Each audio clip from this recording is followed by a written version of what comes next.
Well, good evening, this is Hound Dog Steve coming to you on the 20th of April. And the Yellow Vest protests, Act 23, absolutely stunning. There was some violence, but that is going to be the topic for this evening. And a warm welcome to all of you this evening. Glad you could come back to join the conversation. And any newcomers, please comment, like and subscribe below. It really does help when you click that big red button, and it means you will never miss any of my videos and some of the conversation. So yes, here we go. Yellow Vest Protest Act 23. There were protests all over Paris, in fact all over France, and in Toulouse especially. It was kind of interesting because Joan of Arc, there's a statue of Joan of Arc on a horse, and someone attached a yellow vest jacket and put a mask of Julian Assange on the head. And of course, as we know, Julian Assange was just arrested. We're not quite sure what's going to be happening there, but you know, he really was a champion of the people, as was Joan of Arc. And the Yellow Vest protesters have been very, very good at using iconic symbols. And Joan of Arc, of course, was 1420s. She fought for Charles VII, and she was sent off to the siege of Orleans, and the siege ended very quickly. She gained the confidence of the troops, and she led them into several successful battles. Now, King Charles VII was uncrowned at that time, and these victories led to the boosting confidence that was needed to crown King Charles VII at Reims. And of course, Joan of Arc was burnt at the stake at the age of 19 in 1431. So she is a true symbol of the French and the French people in their struggle for survival. They were fighting the British at the time. Of course, it was part of the 100-Year War, if you can imagine that, a 100-year war. But to be able to utilize an iconic symbol of that, it really does speak to the people. Now, this happens right on the heels of the fire at Notre Dame Cathedral, and of course one of the headlines is money for Notre Dame but not for us. And some of the articles really do relay the fact that these people have reached crisis point. The other iconic symbol that the Yellow Vests have used is the Yellow Vest itself. Highly visible. It is something that is designed to be visible, and it is. You see it absolutely everywhere and anywhere from a distance. That's why emergency services and police use the same yellow vest or the yellow flashings on their clothing when working at night time. And so, you know, this symbolizes that there is something gone wrong with your car, or something is broken. There is some kind of distress. It's a distress signal. And so it's also unifying because everybody has to carry a yellow vest in their car in France. And so it really is a very big symbol for the people, and it is a very big symbol for attracting attention. And the Yellow Vest movement have been absolutely excellent in doing this kind of thing. Anyway, let's just flip over to these articles that I found, and we'll come back because I want to address the issue of the black bloc. Okay, here we go. And here we are from The Guardian. Millions for Notre Dame, but nothing for us, say Gilets jaunes.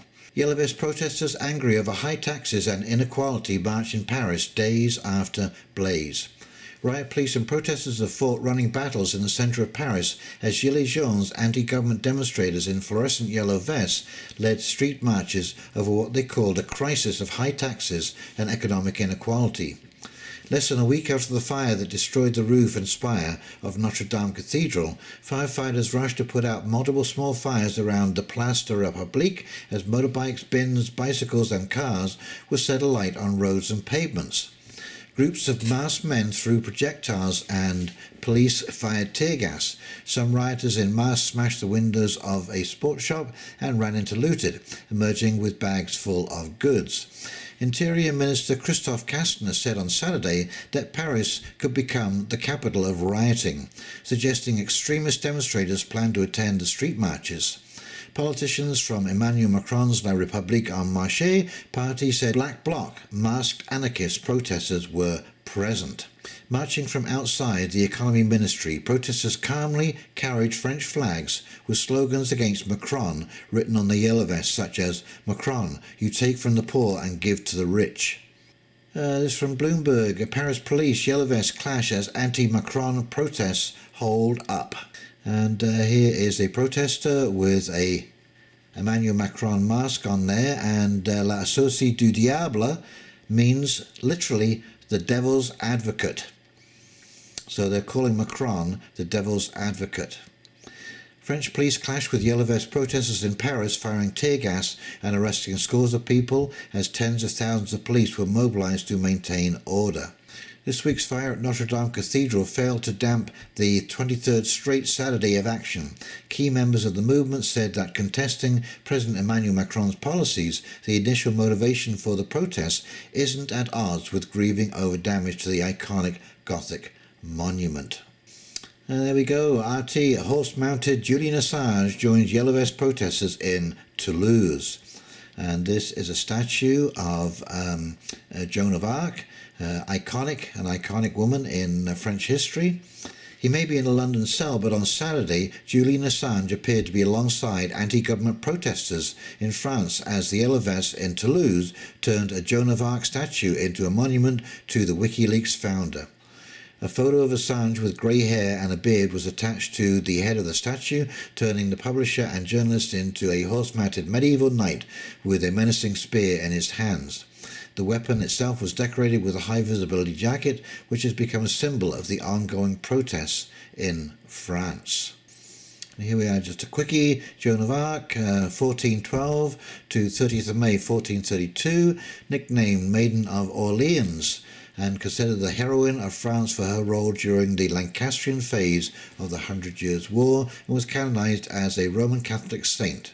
Okay, this from the Star. Violent black bloc tactics on display at G20 protest. Now this is back in 2010. A group of G20 protesters roamed Toronto's streets Saturday, lighting police cars on fire and laying waste to city blocks, and much of the destruction could be blamed on a protest tactic known as Black Bloc. While Black Bloc has been cited as an organisation in the past, it's actually a tactic according to websites devoted to the method.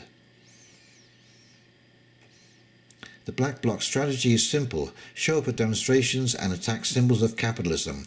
The hope is that police will react while protesters shed their black clothes and melt into the crowd. One website claims it is used as a security and safety measure.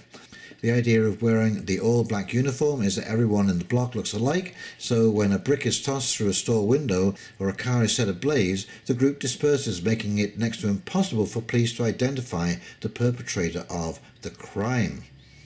And what have we been seeing here in Paris? And like I say, all smashing windows, setting police cars alight, and there was suspicion that the police had deliberately abandoned the car on the Toronto streets with the doors left open.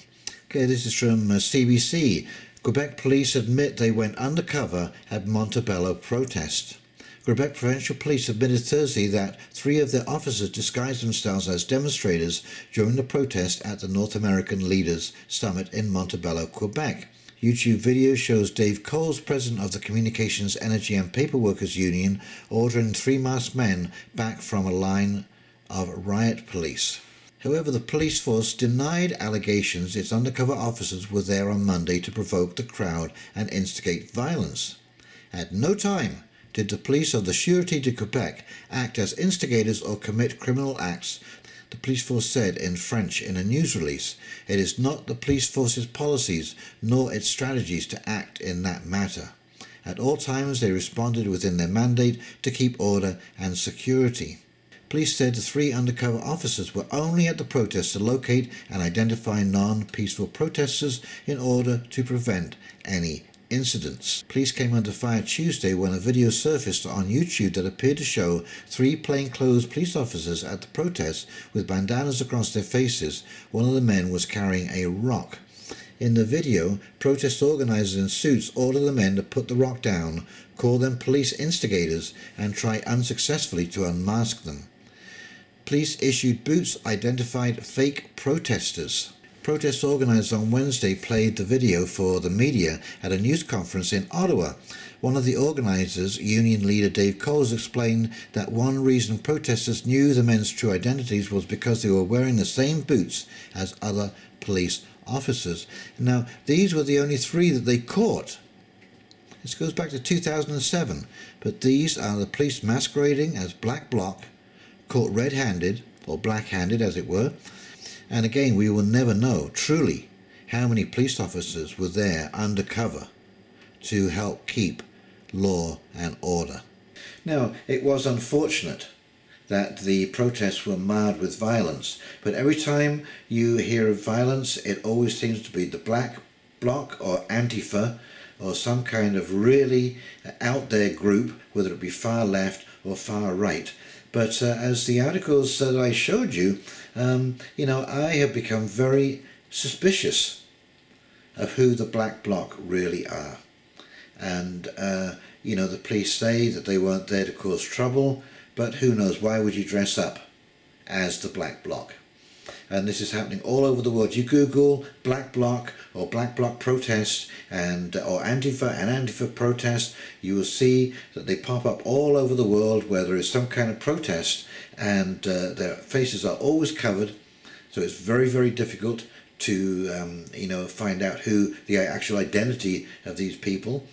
And of course it was just sheer luck that at the Quebec G7 they happened to notice these police were down on the floor, and they happened to notice that they were wearing police issue boots, and that tied them in. And the Quebec government actually eventually had to admit that the police were there in the protest mood, and they had rocks in their bags.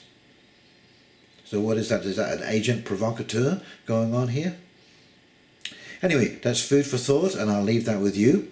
And thank you so much for watching. I really do appreciate spending this time with you. And one of the things it really does for me is it helps me to corral my thoughts on an issue, because I have to present them in a way in which people can understand. And so, yes, it's a really good exercise for myself, and it's a pleasure to be here. So in the meantime, this is Hound Dog Steve signing off, wishing you a great weekend, and we will talk very, very soon. Okay, see you now. Bye.